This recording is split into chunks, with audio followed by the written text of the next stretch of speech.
भाई रे गैया एक बिरंच दियो है, गैया भार भार भो भारी। नौ नारी को पानी पियत है, तृषा त्यो न बुझाई। कोठा 72 औल औलावे, वज्र क्यमार लगाई। खूटा गाड़ी दवर दृढ़ बांध्यो, तैयो तोर पराई। 4 वृक्ष 6 शाखा, वाके पत्र 18 भाई। एतिक ले गम किहिस गैया, गैया अतरे हरहाई। ई सातों औरों हैं सातों, 9 14 भाई। एतिक ले गैया खाए बढ़ायो, गैया तैयो न अघाई। पुरता में राती है गैया, सेत सींग है भाई। आवरण व्रण किछो नहीं वाके, खद्य खद्य खाई। ब्रह्मा विष्णु खोज ले आए, शिव सनकादिक भाई। सिद्धनंत वाके खोज परे हैं, गैया किन्हु न पाई।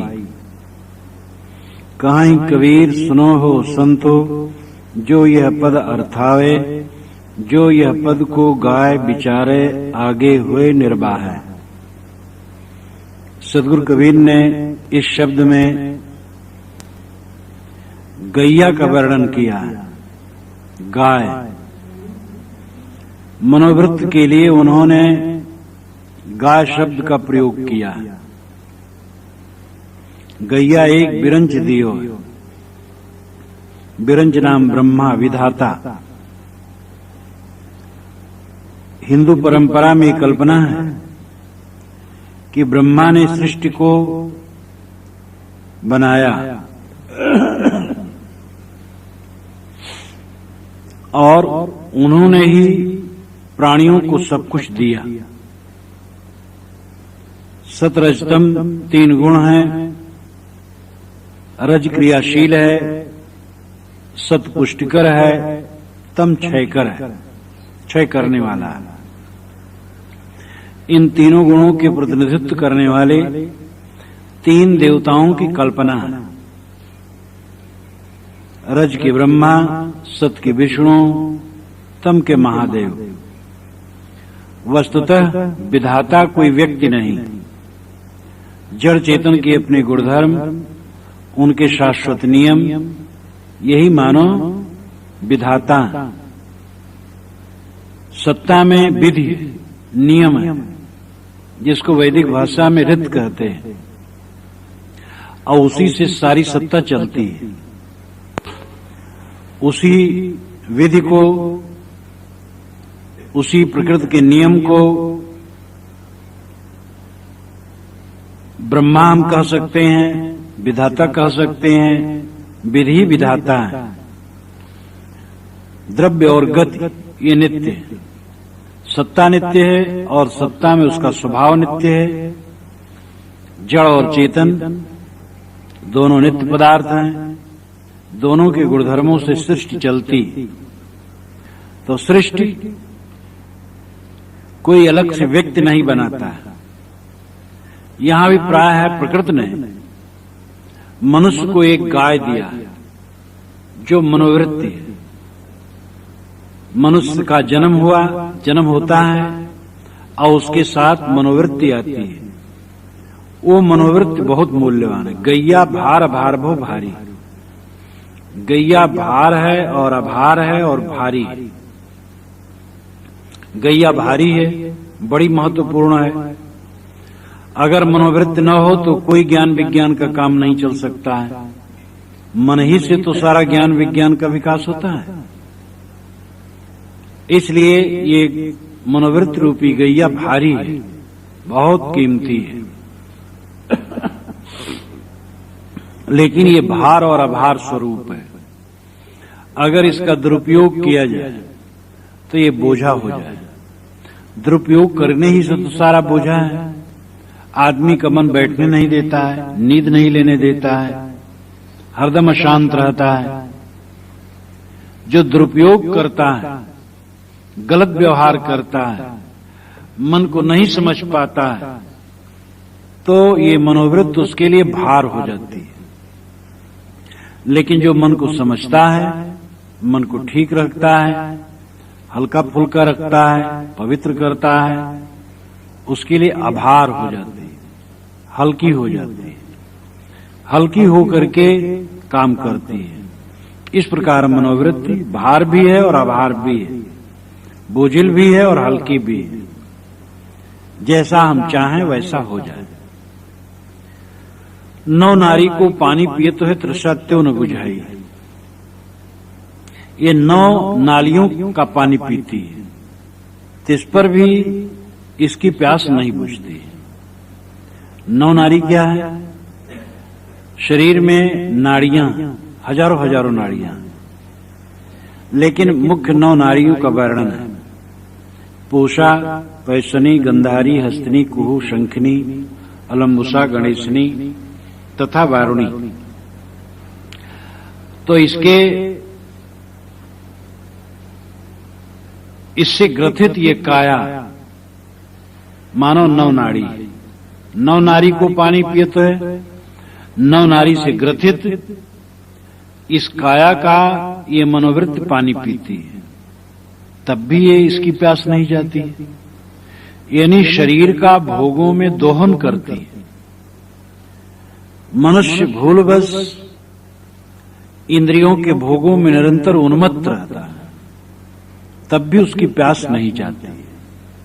भोग जितना भोगता है इंसान, उसकी प्यास बुझती, उसकी इच्छा बढ़ती, बुझती नहीं, बढ़ती। कोठा 72 औल औलावे वज्र क्यवार लगाई। हठ योगी लोग वज्र क्यवार लगाते हैं, पैर के दोनों गुल्फों से पेशाब इंद्री और गुदा को दबा देते हैं और हाथों से आंख, नाक, कान बंद करते हैं और ध्यान करते वज्र क्यवार लगाना है। और कोठा 72 कोठा से वायु को खींचकर ब्रह्मरंध्र में ले जाते हैं। खूटा गाड़ी दवर दृढ़ बांधो, वहां पर ब्रह्मरंध्र में जब ज्योत प्रकट होती है तो उस ज्योति को ही खूंटा मानते, आधार मानते, आलंबन मानते हैं। उसी में ये मनोवृत्ति रूपी गाय को दवर करके, दवर नाम रस्सी से दृढ़ करके बांधते हैं। साधना की रस्सी से उसी ज्योति में बांधते हैं। तैयो तोड़ पर आई, फिर भी ये तोड़ करके भाग जाती। ये मनोवृत्ति ऐसी गैया है। अभिप्राय है कि वे ज्योति को ही सब कुछ मान लेते हैं, और ज्योति भी क्या है? एक मनोवृत्ति ही है। जहां मनोवृत्ति एकदम शांत हो जाती है, वहां सच्ची विजय है। मनोवृत्ति हो, नाद हो, बिंदु हो, ज्योति हो, शब्द हो, ये सब मनोवृत्ति रूप ही है। तो इस प्रकार हठ जोगी लोग वज्र क्यवार लगाकर 72 कोठों से, यानी शरीर के सभी अंगों से हवा को ब्रह्मांड में ले जाकर ज्योति दर्शन रूपी खूंटे में अपने मन को दृढ़ता से बांधते हैं, तब भी वो तोड़ करके भाग जाती है। हठ योगी लोग नहीं समझते हैं कि ये सब मन ही का व्यापार है, वो मन ही में पड़े रहते हैं। हठ योगियों को और शास्त्र ज्ञानियों को साहब बहुत कहते हैं। शास्त्र ज्ञानी है 4 वृक्षों शाखावा के पत्र 18 भाई, एतिक ले गम के इस गैया गैया अत्रि हरिहाई। 4 वृक्ष हैं, 6 शाखाएं हैं और 18 पत्ते। अरे कि जब साम अथर्व, ये 4 वृक्ष हैं और 6 शाखाएं हैं। 6 शाखाएं हैं जो 6 वेदांग, शिक्षा, कल्प, व्याकरण, निरुक्त, छंद, ज्योतिष, ये इनका ज्ञान हुए बिना वेद को नहीं समझा जा सकता। इसके 18 पत्ते, 18 पुराण,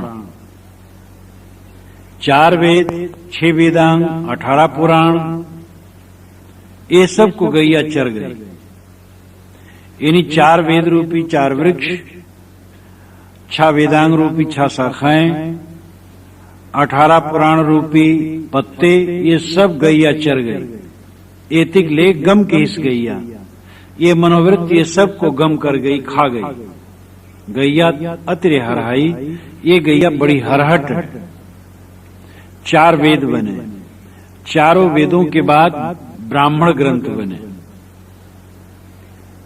शतपथ ब्राह्मण, गोपद ब्राह्मण, ऐतरेय ब्राह्मण, बहुत से ब्राह्मण ग्रंथ बने, 6 वेदांग बने, आरण्यक बने, गृह सूत्र, शौच सूत्र, धर्म सूत्र बने, फिर महाभारत और रामायण ये दोनों महाकाव्य बने, फिर पुराण बने, शास्त्र बने, और इसके पश्चात जैन और बौद्ध के आगम ग्रंथ बने।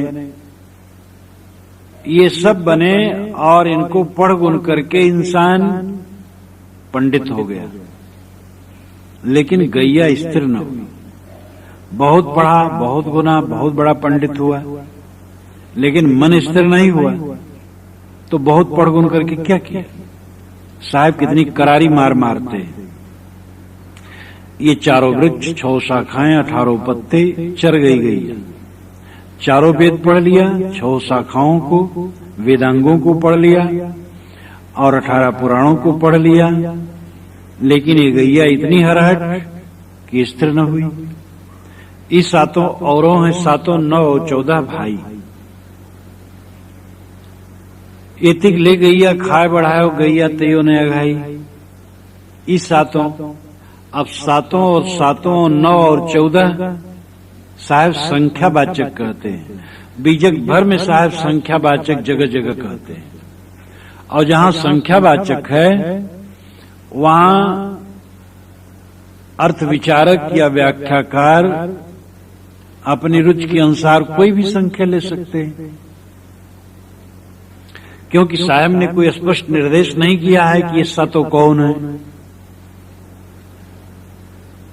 परंतु ये इतना ध्यान रखना चाहिए कि ये वाणी विस्तार के संदर्भ में है, इसलिए 7 चाहे सप्त धातु कोई माने और चाहे 7 प्रमाण माने, चाहे शास्त्र माने, कुछ माने, लेकिन वो वाणी जाल के विस्तार में होना चाहिए। इस 7 यानी 6 शास्त्र और महाकाव्य, ये 7 औरों हैं 7 और 7 प्रमाण। प्रमाण वैसे 8 होते हैं, मुख्य प्रमाण 3 है, प्रत्यक्ष, अनुमान और शास्त्र, और उसमें प्रत्यक्ष और अनुमान मुख्य है। प्रत्यक्ष प्रमाण जो इंद्रियों से जाना जाए उसका प्रत्यक्ष प्रमाण होता है, लेकिन हर चीज इंद्रिय से नहीं जानी जाती, इसलिए अनुमान प्रमाण भी जरूरी है।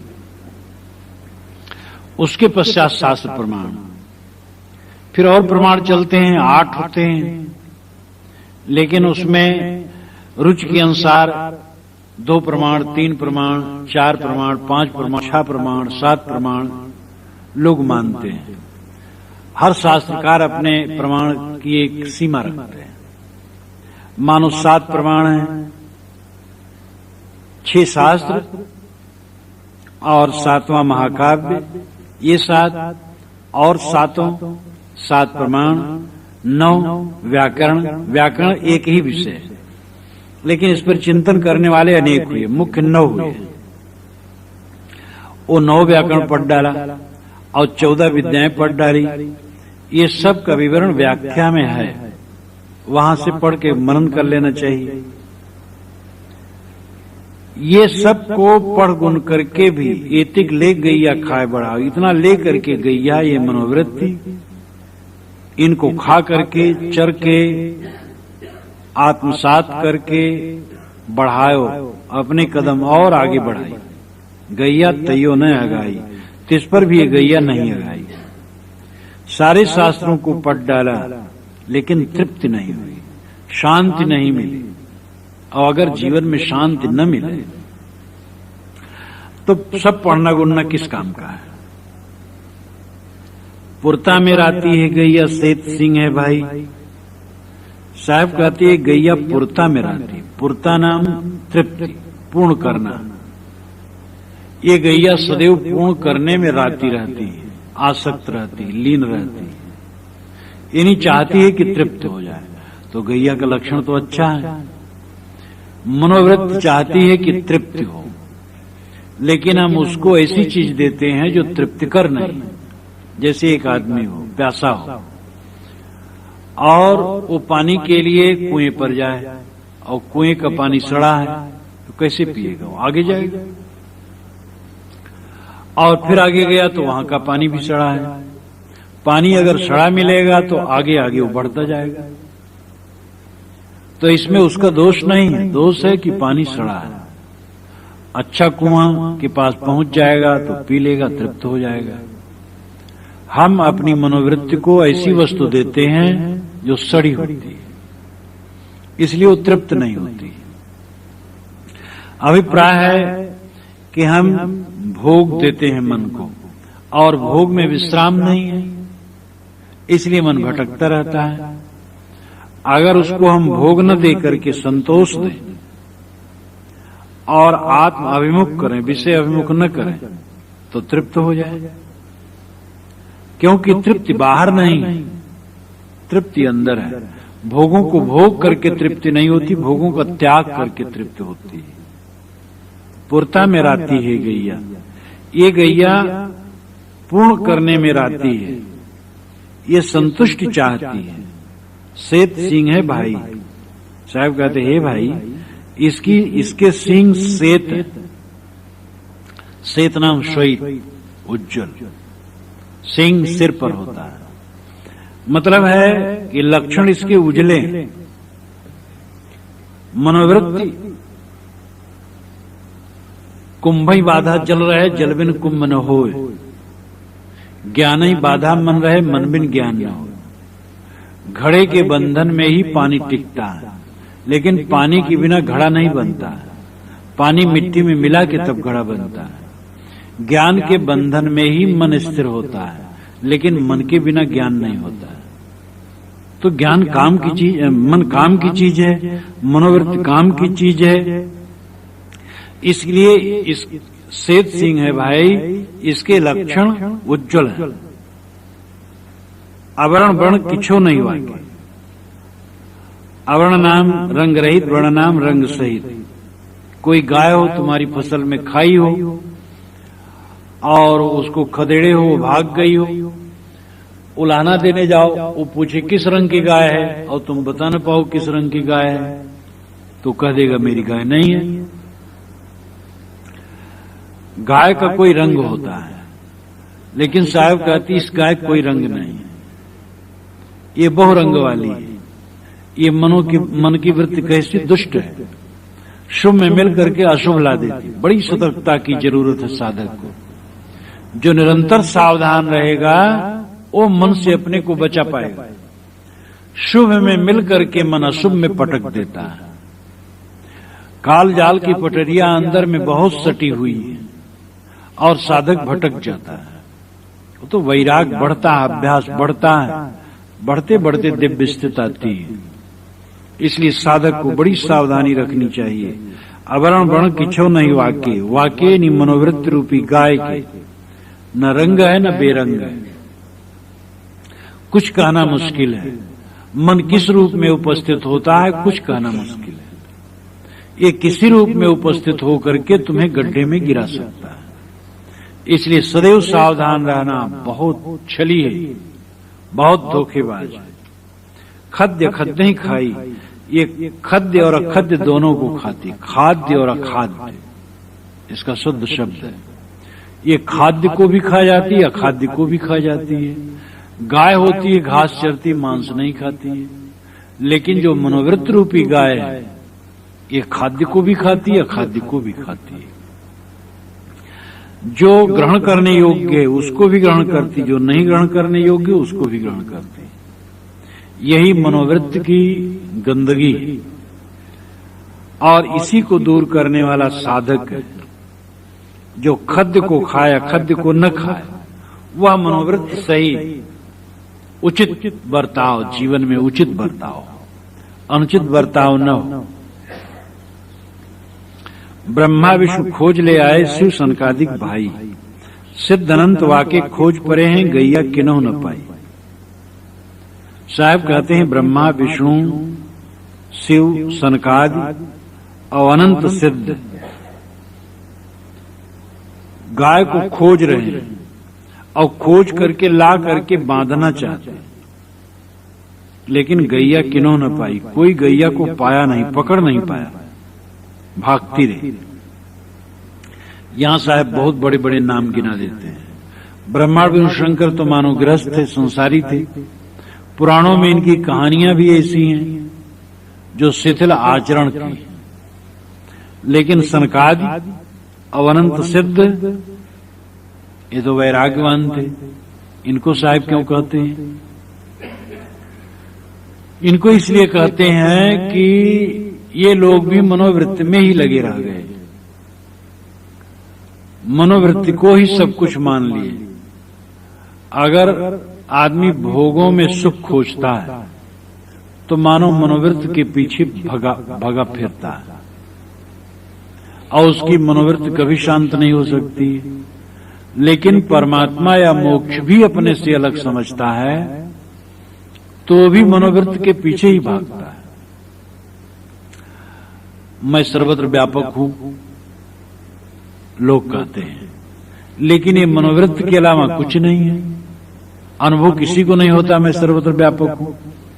एक आत्मा सर्वत्र व्यापक हो तो दूसरे आत्मा के रहने की गुंजाइश ही नहीं है। एक की व्यापकता दूसरे की उपस्थिति में बाधक है। मैं अपने आसन पर बैठा हूं और पूरे आसन पर मैं भरा हूं, तो दूसरा व्यक्ति उस आसन पर कैसे बैठ सकता है? जब एक आत्मा व्यापक होगा तो दूसरा आत्मा कैसे रह सकता है? और दूसरा है, अनेक है, और मुझे अपनी व्यापकता का कोई अनुभव नहीं होता है कि मैं व्यापक हूं। तो ये क्या है? मनोवृत्ति मात्र है, तथ्य तो नहीं है। मैं जड़ चेतन सब कुछ हूं, मैं ही चाँद हूं, मैं ही सूरज हूं, ये भी एक मनोवृत्ति, इसका भी अनुभव नहीं है। मैं साक्षी हूं जड़ पदार्थों का, जड़ पदार्थों से अलग हूं, इसका तो अनुभव है। लेकिन मैं ये सब जड़ पदार्थ हूं, इसका अनुभव तो नहीं होता है। तो इसलिए यह सब मनोवृत्ति ही है। तो जितने ब्रह्मा विष्णु शंकर सनक सनंदन सनातन सनत कुमार अनेक सिद्ध हुए, सबके मुख से ऐसी बात कहलाई गई है, मैं सर्वत्र हूं, मैं जड़ चेतन सब कुछ हूं, मैं ही चाँद सूरज हूं, इस सारा विश्व ब्रह्मांड मैं ही हूं। अब ये सारी बातें मनोवृत्ति के अलावा कुछ नहीं। जहां मनोवृत्ति एकदम शांत हो जाती है वहां व्यापक अव्यापक का क्या प्रसंग है? इसलिए ये जड़ चेतन की अभिन्नता और व्यापकवाद ये मनोवृत्ति ही, ये कल्पना ही। और अगर अलग परमात्मा माना जाता है तो वो भी केवल एक मनोवृत्ति है, और उस मनोवृत्ति को लोग खोजते रहे। साहब कहते ब्रह्मा विष्णु खोज ले आए, शिव सनकादिक भाई सिद्ध अनंत वाके खोज पड़े, उस ईश्वर परमात्मा के खोज में पड़े हैं जो केवल मनोवृत्ति रूप है। लेकिन गैया किन्हों न पाई, वो गैया को जो मनोवृत्ति रूप मन की कल्पना रूप है, उस परमात्मा को कोई नहीं पाया। खोज करके परमात्मा मिल ही नहीं सकता है। जहां खोजोगे वहां माया हो जाएगी। खोजना बंद करो, बस स्वयं स्वरूप है। काहे कबीर सुनो संतो जो यह पद अर्थावे, जो यह पद को गाय बिचारे आगे हुए निर्वाह है। सदगुरु कबीर कहते हैं संतो सुनो, जो इस पद का अर्थ करेगा और इसका गायन करेगा और विचार करेगा, आगे हुए निर्वाह है। उसे चाहिए कि इस मनोवृत्ति से आगे हो जाए और निर्वाह है। ये दो बात पर ध्यान दें। साहब कहते हैं जो मैं इतना लंबा पद गाया हूं, इस पर तुम अर्थ करो, विचार करो, इसका मनन करो बार-बार, और पठन मनन चिंतन के बाद ये करो, आगे हुए निर्वाह है। ये गैया से आगे हो जाओ, गैया में न उलझ जाओ। गैया मनोवृत्ति है, मनोवृत्ति से आगे हो जाओ। मनोवृत्ति से आगे होना है, मनोवृत्ति को शांत करना। बारंबार जो बताया जाता है साधना में, वो क्या है? यही तो मनोवृत्ति को देखो और उसे शांत कर दो, अपने आप स्थिर। तो यही आगे हो जाना है। मनोवृत्ति को शांत कर देना, उसमें न मिलना, मन की सारी रचनाओं को खो देना, मन की सारी शुभाशुभ कल्पनाओं को खो देना, मनोवृत्ति को ही शांत कर देना, यही इस मनोवृत्ति से आगे हो जाना है। और आगे तो हो गया, लेकिन एक क्षण के आगे होने से काम नहीं बनेगा। समाधि काल में वृत्ति को देखो और वृत्ति को शांत करो। शुभ आवे अशुभ आवे सब की उपेक्षा करो, सबसे निराश हो जाओ। और व्यवहार काल में मन के साक्षी रहो, वृत्तियों के साक्षी रहो, अनासक्त रहो। ये आगे हो जाना है। मनोवृत्ति से भी आगे हो जाना है, यानी मनोवृत्ति को छोड़ देना। आगे होने का मतलब ये कि मनोवृत्ति को शांत कर दो। और साहब कहते हैं इतने से काम नहीं बनेगा, निर्वाह है, इसको निर्वाहो। योग प्रभव अपाय स्वरूप है, ये कठोपनिषद में कहा गया है। यानी योग उदय होता है और अस्त होता है। अगर साधक सन्नद्ध होकर के, तत्पर होकर के साधना करता है तो उसका मन सबस होता है। ढील हो जाए परबस हो जाएगा, रजोवृत्ति आ जाए चंचलता आ जाएगी, कुसंग कर ले। ऐसे लोगों की संगत में रहने लगे जो बहिर्मुख हैं, अपना भी बहिर्मुख हो जाए, बस मन स्थिर नहीं होगा। तो योग प्रभव अपाय रूप है, उठता है और गिरता है। इसलिए निरंतर स्थिरता के लिए जरूरी है कि साधना में एक रस रहो, निर्वाह है। इस साधना का निर्वाह कर, जो हम आज करते हैं, जैसे लागी ओर की वैसी निभे छोर, कौड़ी कौड़ी जोर के पूजी लक्ष्य करोर, और नाम शुरू छोर नाम आखिर। शुरू में जैसे लगे वैसे अंत तक रहे, तब साधना में सफलता होती है। और पहले साधना में बहुत जोर से लगा, फिर ठंडा हो गया। कभी ठंडे मत हो। सेवा में, स्वाध्याय में, साधना में, चिंतन में, दिव्य रहनी धारण करने में, अंतर्मुख होने में, बहिर्मुखता से निरस्त होने में, चंचलता त्यागने में कभी भी ढील मत हो। जो इस प्रकार रहेगा आगे हुए निर्वाह है। जो आगे हो जाएगा मनोवृत्ति से, मनोवृत्ति को छोड़ देगा, शांत कर देगा, आगे हो जाएगा और फिर इसी दशा को निर्वाहेगा, उसी के जीवन में शांति मिलेगी, वही इस गैया से पार पाएगा। तो इस प्रकार सद्गुरु ने इस लंबे पद में जो 14 पंक्तियों का है, मनोवृत्ति रूपी गैया का वर्णन किया है। और कितना मार्मिक वर्णन किया। विद्वानों और हठ योगियों को बारंबार झकझोर देते हैं। हठ योगी लोग बहुत मेहनत करने के बाद ज्योतिनाद बिंदु में अटक जाते हैं, और विद्वान लोग शास्त्रों में उलझ जाते हैं और अपने लक्ष्य को बाहर ही खोजते रहते हैं। वे गैया के पीछे ही पड़े रह जाते हैं। गैया मनोवृत्ति, यानी मनोवृत्ति को शांत नहीं कर पाते और अपना लक्ष्य जो निर्धारित करते हैं वो मनोवृत्ति रूप ही ईश्वर परमात्मा मोक्ष जो कुछ बाहर से चाहते हो क्या है, मनोवृत्ति खाली। जब मनोवृत्ति खत्म हो जाती है, मनोवृत्ति का त्याग किया जाता है और चित्तवृत्ति शांत हो जाती है, तब स्वरूप अनुभव होता है, स्वरूप स्थित होती है। शब्द 29। भाई रे नयन रसिक जो जागे, पार ब्रह्म अविगत अविनाशी, कैसो कै मन लागे। अमली लोग खुमारी तृष्णा कतो संतोष न पावे, काम क्रोध दोनों मतवाले माया भर भर आवे। ब्रह्म कुलाल चढ़ाइन भाठी लय इंद्रिय रस चाहे, संगहि पोच होए ज्ञान पुकारे चतुरा होए सुपावे।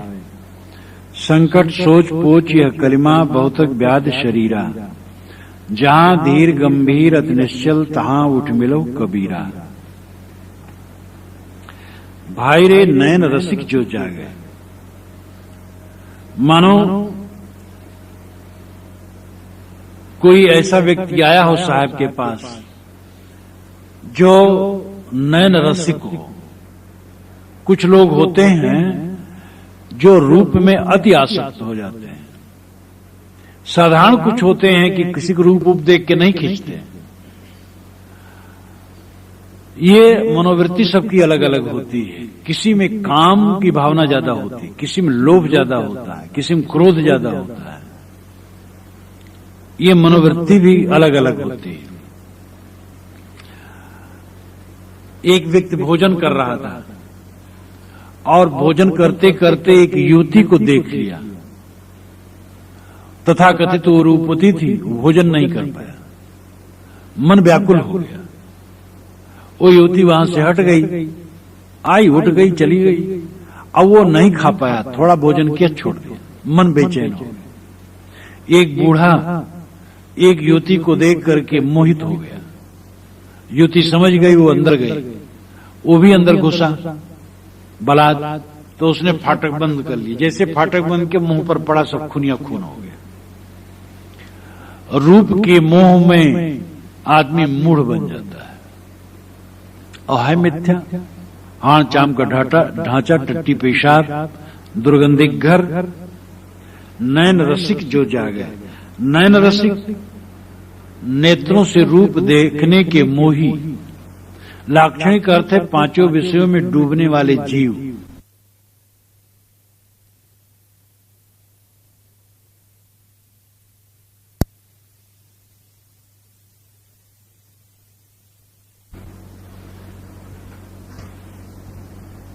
कोई जाकर के साहब से कहा हो कि साहब मैं तो बहुत विषयासक्त हूं, मैं उस पर ब्रह्म परमात्मा में कैसे स्थित पाऊंगा। साहब ने उनको बताया, भाई ये नयन रसिक अगर जग जाए तो निश्चित ही इसको छोड़ सकते हैं। नयन रसिक का लाक्षणिक अर्थ हुआ पांचों विषयों में डूबा हुआ आदमी अगर जग जाए, मोह भंग कर दे, तो पार ब्रह्म अविगत अविनाशी कैसो कै मन लागे। कैसो जिस किसी प्रकार उसका मन पार ब्रह्म अविगत अविनाशी में लग जाएगा। पार ब्रह्म का शुद्ध स्वरूप पर ब्रह्म, पर नाम श्रेष्ठ, ब्रह्म नाम पर नाम उच्च और ब्रह्म नाम श्रेष्ठ, यानी उच्च तत्व अविगत, जो इंद्रियों से जाना नहीं जा सकता, और जो अविनाशी है वो निस्वरूप ही है। निस्वरूप ही पर ब्रह्म है, निस्वरूप ही परम तत्व है। निस्वरूप को छोड़ करके कहीं बाहर परम तत्व नहीं, तो निश्चित साधक का उसमें मन लग जाएगा। जगने की जरूरत है, त्यागने की जरूरत है। एक तो पक्का निश्चय होना चाहिए कि विषय भोगों में दुख है। मन गंदा रखना, विषय चिंतन रखना नरक है। विषय का चिंतन करते करते जीना अपना नरक करना। इसलिए पक्का निश्चय होना चाहिए कि मन वाणी कर्म से विषय वासना की पूर्ण निवृत्त हो जाने, और इसके साथ फिर कुसंग का त्याग करें। जो मोहक रूप है देखने की चेष्टा न करें। सामने पड़ जाए तो नेत्र नम्र कर दें। स्वाद की आसक्ति न रखें, खान पान में संयम रखें। जो भोजन यहां बनता है यही बहुत बढ़िया भोजन है, और ऐसे भोजन में श्रद्धा रखना चाहिए।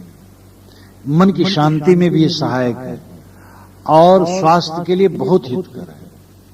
बीच बीच में ऊट पटांग चीजें भी आती हैं, हलवा, पूड़ी, मालपुआ, लड्डू, ये कभी कभार ये ऊट पटांग चीजें, ये अच्छी चीजें नहीं, लेकिन ये भी चलता है भंडारे के नाम से कुछ न कुछ कभी कभी।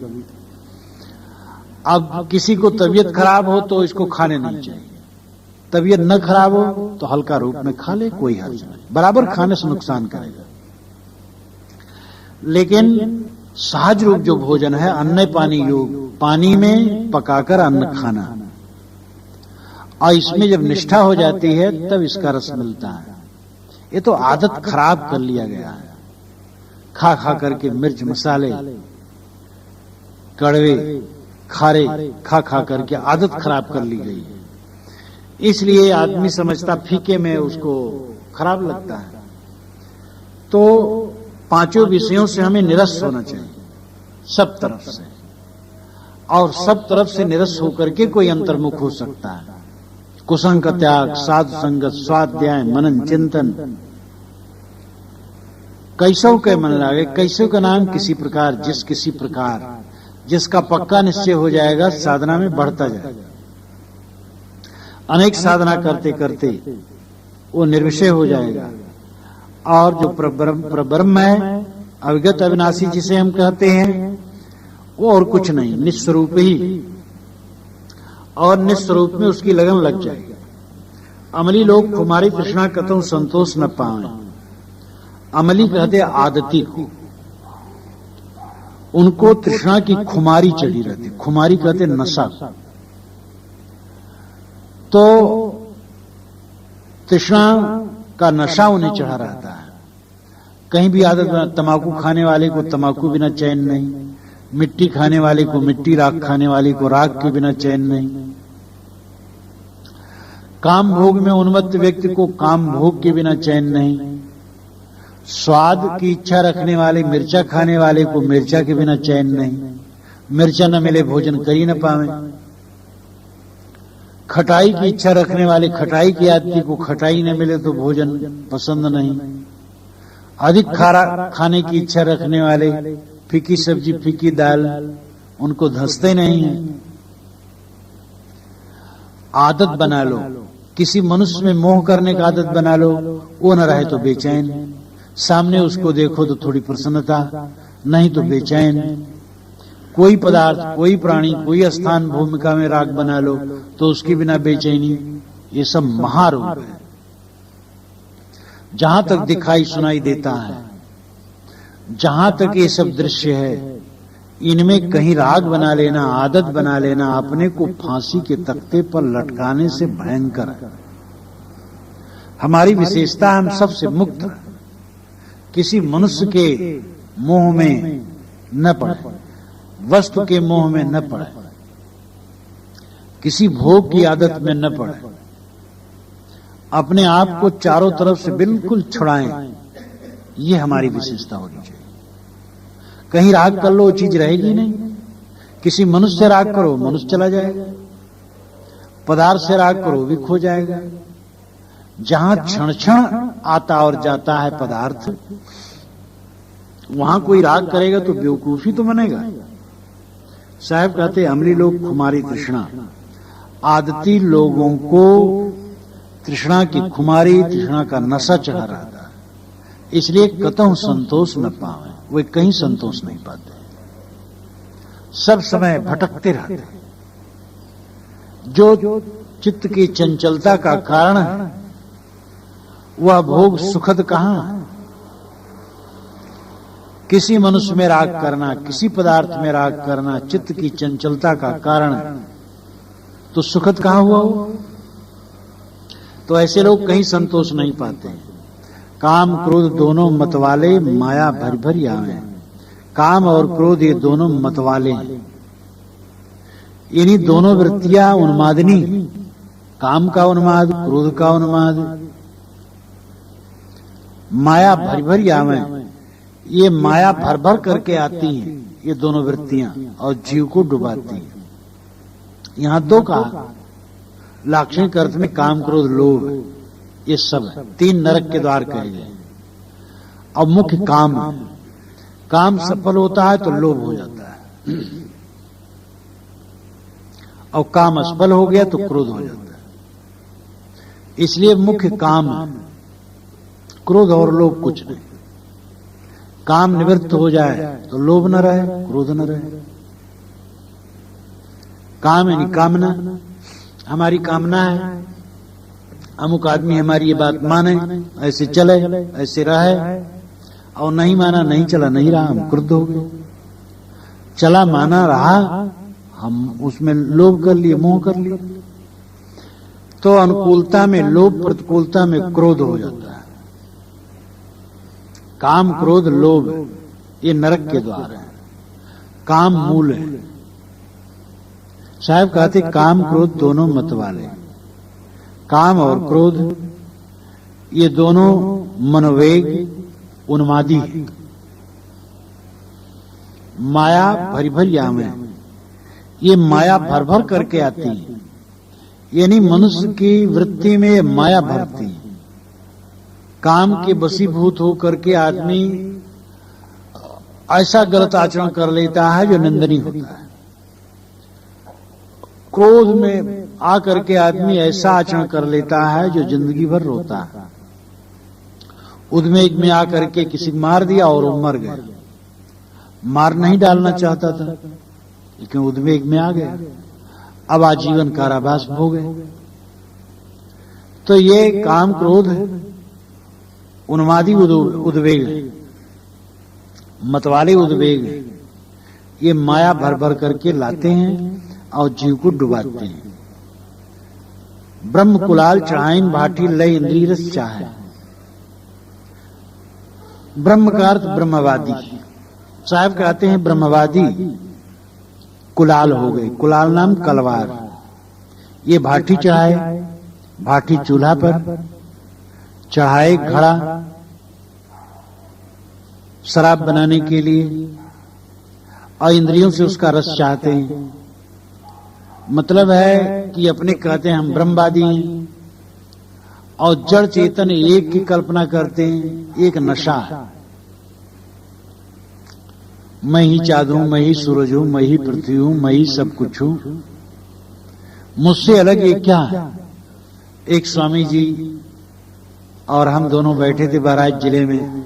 वो बूढ़े थे, अच्छे थे, संत अच्छे थे, लेकिन अब सिद्धांत दोष।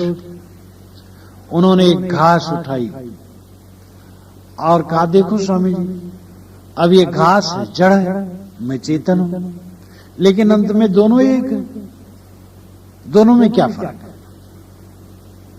मैं मुस्कुरा करके रह गया। वो बुजुर्ग थे। मैं सोचा कुछ छेड़ना अच्छा नहीं है, सहज ढंग से कह रहे हैं जैसा हम मानते हैं। अब उसको यहां शास्त्रीय ढंग से ला करके विवाद करना अच्छा नहीं। मैं चुप रह गया। ये दोष है कि पहले तो जड़ चेतन अलग करना और फिर एक में मिला देना। वेदांती लोग भी जड़ चेतन पहले अलग अलग बताते हैं, खूब विवरण देते हैं, अवंत में कहते हैं कि एक ही। इसीलिए श्री रामराज साहब ने व्यंग किया, अज्ञानी ज्ञानी करे, ज्ञानी करे अचेत। ये वेदांती लोग अज्ञानी को तो ज्ञानी बनाते हैं और ज्ञानी को अचेत बनाते हैं। जो अज्ञानी है, देहाभिमानी है और स्थूल बुद्धि वाला इंसान है, उसको ज्ञानी बनाते, कहते तुम देह नहीं हो, तुम आत्मा हो, शुद्ध बुद्ध हो, देहाभिमान छोड़ो, आत्मज्ञान में लीन हो। इस प्रकार अज्ञानी को ज्ञानी बनाते हैं। और जब आदमी ज्ञानी हो गया तब उसको अचेत कर देते हैं, कहते सारा विश्व तुम ही हो, ये सारा विश्व ब्रह्मांड तुम्हारा स्वरूप है। तो अज्ञानी को ये ज्ञानी बनाते हैं और ज्ञानी को अज्ञानी बना देते, अचेत बना देते हैं। ये कितना दुर्भाग्य। शास्त्र में, योग दर्शन में अविद्या का अर्थ ही माना गया है जड़ चेतन को एक मान लेना, अविद्या। और अद्वैत वेदांत में जड़ चेतन को एक मान लेना ही अंतिमी में सच्चा ज्ञान है। द्वैत नहीं, सब कुछ एक ही। तो साहब कहते इस प्रकार ब्रह्मवादी लोग कलवार हो गए और उन्होंने ब्रह्म ज्ञान की शराब बनाई और लय इंद्रिय रस चाहे, उसके आधार पर इंद्रियों का रस लेना चाहते हैं। कहते हैं योगानंद भोगानंद ब्रह्मानंद, जहां देखो तहां आनंद ही आनंद छाया। योग में जो आनंद है, भोग में जो आनंद है, ब्रह्म में जो आनंद है, बस आनंद ही आनंद है। आनंद ब्रह्म का स्वरूप है। विषय में तो आनंद होता नहीं है। अगर विषयों में आनंद आ रहा है तो विषय का आनंद नहीं, वो ब्रह्म का आनंद है। तो विषय खाली दिखता है। सच्चिदानंद नाम रूप, नाम रूप जितना है वो माया है, सच्चित आनंद ब्रह्म का स्वरूप है। तो नाम रूप में जहां कहीं भी आनंद आ रहा है, वो नाम रूप में तो आनंद है नहीं, माया में तो आनंद है नहीं। अब अगर उसमें आनंद आ रहा है तो समझ लो ब्रह्म का आनंद है। इसलिए ब्रह्मज्ञानियों ने कहा, भोगे युवत सदा सन्यासी शिष्य लह, यह अद्भुत संवाद। विचार सागर में निश्चल दास ने कहा, ऐ शिष्य, इंद्रियों से भोगों को भोगते हुए भी ज्ञानी सदैव सन्यासी। निज विषय में इंद्री बरते तासु मेरो नाही संग। ना मैं इंद्री ना मोह में इंद्री, मैं साक्षी कूटस्थ असंग। भोगों विषय की त्यागो इंद्री मोगो लगन रंचक रंग। यह निश्चय ज्ञानी को जाते करता दिखे करे न संग। न मैं इंद्री हूं न मेरे में इंद्री है। इसलिए भोग भोगते हुए भी ज्ञानी सदैव असंग है। भोगे युवती सदा सन्यासी। युवती स्त्री का उपभोग करते हुए भी ज्ञानी सदैव सन्यासी, क्योंकि उसमें कुछ छू नहीं जाता, वो तो निर्लेप ब्रह्म है। कितना महारोग है। कृष्णो भोगी सुखस्त्यागी नृपो जनक राघव। वशिष्ठ कर्म करता चाहते सर्वे ज्ञानिना समा। कृष्ण भोगी थे, सुखदेव त्यागी थे, जनक और राम राजा थे, याज्ञवल्क वशिष्ठ इत्यादि कर्मी थे, लेकिन सब समान ज्ञानी थे। साहब ने इसी पर कहा है, एक एक खेत चरते बाघ गधेरा गाय। एक ही खेत में इनके यहां बाघ गधा गाय सब चरते, सब दान 22.5 पसेरी, कोई विचार नहीं। सदगुरु कबीर ने इस पर बहुत व्यंग बीजक में बारंबार किया है। ये ब्रह्म ज्ञान क्या हुआ? गड़बड़ ज्ञान हो गया। संगई पोच हुए ज्ञान पुकारे। साहब कहते संग में तो पोच लिए रहते हैं, वो ज्ञान पुकारते हैं, वाणी से पुकारते हैं, हम ब्रह्मास, मैं ब्रह्म। और हृदय में पोच बुराई भरे विषय वासना की। ये जगत का अधिष्ठान बने बैठे हैं। अधिष्ठान अपने अधिष्ठे को छोड़ नहीं सकता। तरंग अधिष्ठे और सागर अधिष्ठान है। तो क्या तरंग सागर को छोड़ के अलग कहीं जगह पाएगी?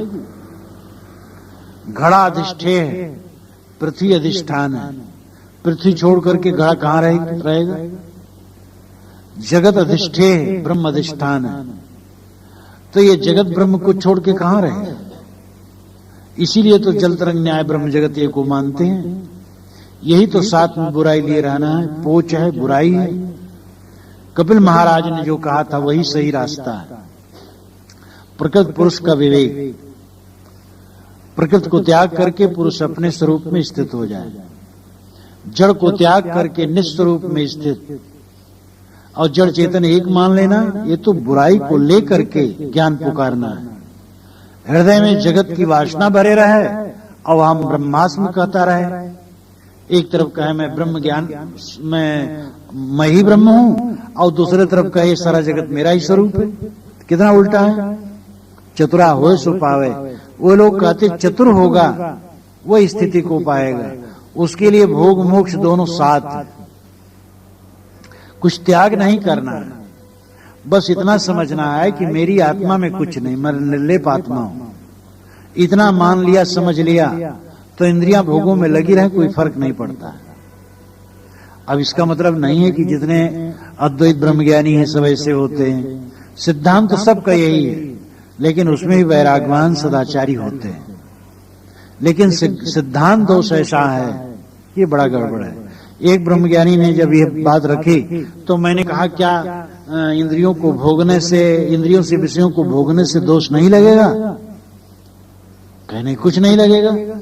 चुड़ाला शिखध्वज का उदाहरण जब मैंने दिया कि चुड़ाला ने शिखध्वज को ब्रह्म ज्ञान कराने के लिए एक कल्पित पुरुष बनाया और उस पुरुष से उपभोग करने लगी, तो उसका पति शिखध्वज देखा तो कहा, अरे ठीक है, ये सब कुछ नहीं, मैं निर्लेप आत्मा हूं, चाहे जो हो।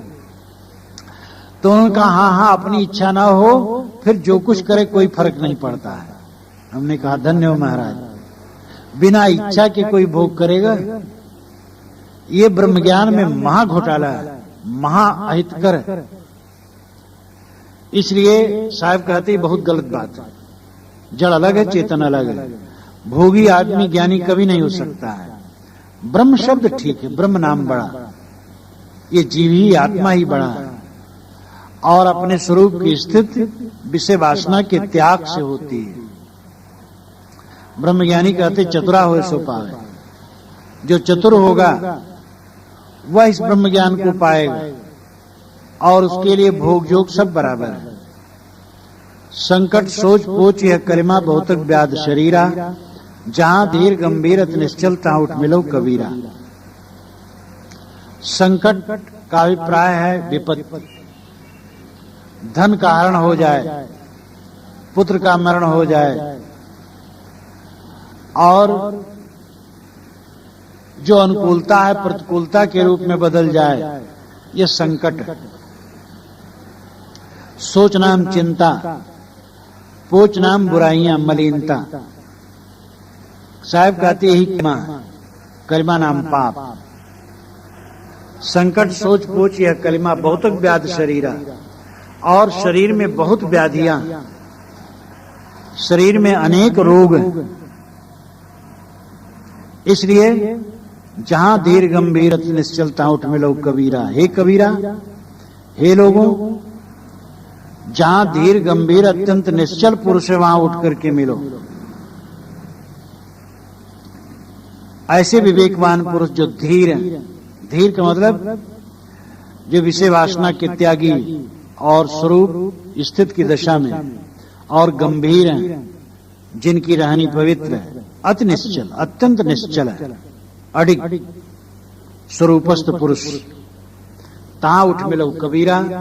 साहब अपने नाम को प्रस्तुत करके विनम्रता से अपने को प्रस्तुत करके उसी के आधार में पूरे जिज्ञास समाज को कहते हैं उठ करके मिलो। उठ करके उससे मिला जाता है जिसको हम बड़ा मानते हैं। हमें उठ करके मिलना चाहिए। उठ करके मिलने का मतलब विनम्रता से मिलो। तुम्हारा आधार, कल्याण का आधार ऐसे सद्गुरु संत हैं। अगर वकालत सीखना चाहो तो किसी बड़े वकील के पास, अनुभवी वकील के पास रह करके सीखो। व्याकरण, इंजीनियरिंग और कुछ भी सीखना चाहो तो जो उसका परिपक्व पुरुष हो उसके साथ रह करके सीखना पड़ेगा। तो जो धीर गंभीर अत्यंत निश्चल पुरुष हैं उनकी शरण में जाओ, तभी तुम्हारे दुखों का अंत होगा।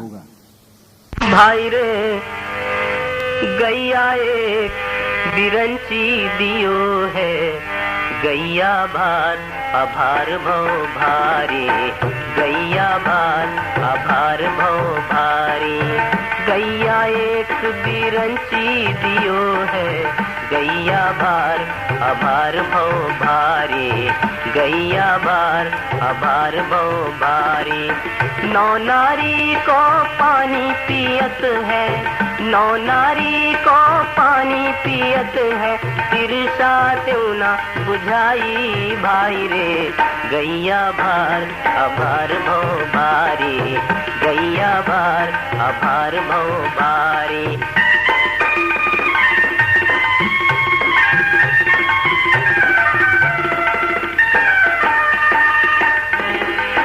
कोठ 72 औलो लावे, वज्र के वार लगाई, ऊंटा गाड़ी दवरी दृढ़ बांधेऊ, तैयो तोर पराई भाई रे।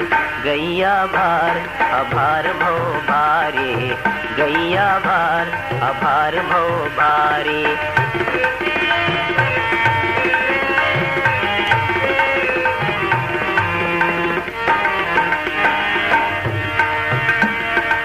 जागत तो शाखा वाके पत्र 18 भाई, ऐतिक गम की हिस गैया, ऐतिक गम की हिस गैया, गैया अतिर अरहाई भाई रे। गैया भार अभार भव भारी, गैया भार अभार भव भारी।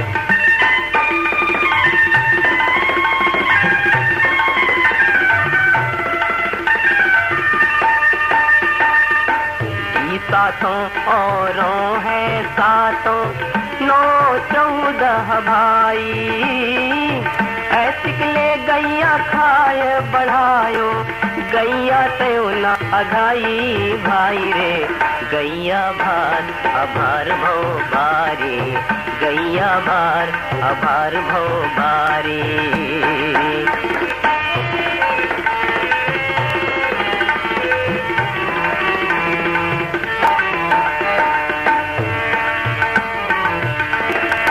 कुर्ता में राती है गैया, श्वेत सींग है भाई, अवरण वरण किछऊ नहीं वाके, खद अखद नहीं खाई भाई रे, गैया भार अभार भव भारी, गैया भार अभार भव भारी।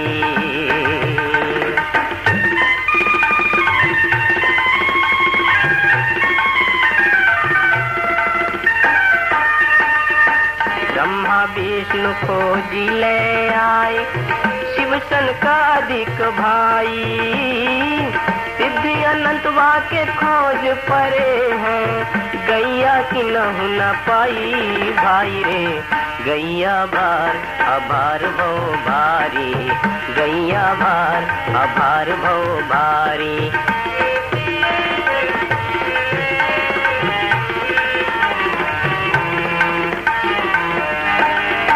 कहीं कबीर सुनो हो संतो, जो ये पद अरे पावे, जो ये पद को गाय बिचारे, आगे होए निर्वाहे भाई रे, गैया भार अभार भव भारी, गैया भार अभार भव भारी।